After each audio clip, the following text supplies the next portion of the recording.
didn't want the player to be aware that there were system working behind the scene, because then he would understand it and he could, have be able to master it. Right, yeah. Yeah, so no, it's pretty story-driven, and you will become mad.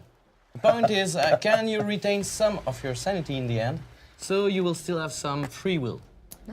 I absolutely love that there are things that the player cannot see and does not know as they go through. I'm sure, like, since it's very story-driven, like, your choices, like... So, K-Gems takes a very rich universe of Lovecraft, with cosmic horrors, ancient gods, and they make this pen and paper RPG. So we take our roots from this pen and paper RPG. Okay. Did you guys play the game? Or? Yes, of course. Yeah. You did? Okay, good. Yeah, Like the tabletop game? Like Yeah, the, Long time ago.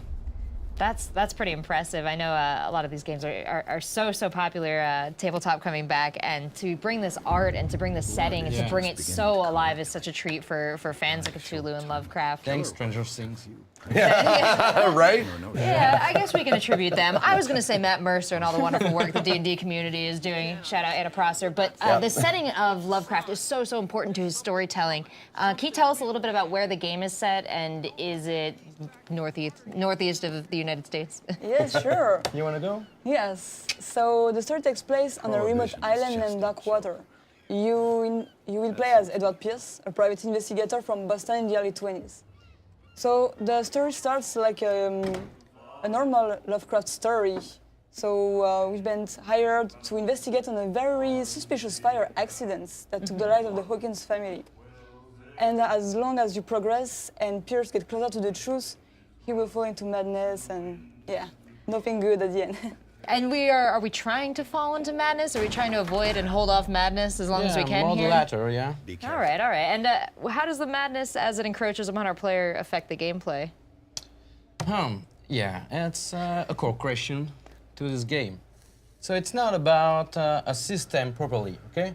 We try to put the player inside the shoes of the protagonist of a Lovecraftian story. So the point is to make him become mad, because every protagonist in a Lovecraft story becomes mad in the end. So it's not about playing with a system. We didn't want the player to be aware that there were system working behind the scene, because then he would understand it and he could, be able to master it. Right, yeah. Yeah, so no, it's pretty story-driven, and you will become mad.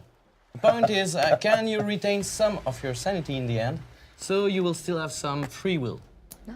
I absolutely love that there are things that the player cannot see and does not know as they go through. I'm sure, like, since it's very story-driven, like, your choices, like, affect everything, like, around you and that kind of stuff?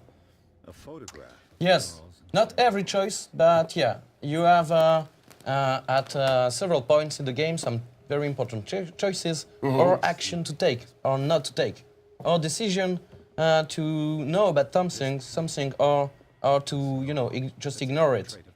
These are the step the player can choose. Excellent. As you're traveling through this game, do you stop and pick up bits of collectibles or lore or stuff like that? All about information. Okay. So it's like hunting for clues. Yeah, but not in a Sherlock way. Okay. It's more about, at the beginning, this is an investigation. Okay. But as your protagonist begins to understand that he put his fingers into something very horrific, then he will decide that, it's not a superhero. So he will just say, oh, I just got to get out of here. Right. Yeah, so it's, in the end, not very much a game of investigation. It begins like a normal case, as in most of Lovecraftian story. But then it follows up with some kind of survival pursuit. How linear is the story progression? It's linear you do every chapter in a given order. Okay. But in every chapter you have branches. It depends on how you build your characters, the skills you decided to upgrade or not, and the choice you've made.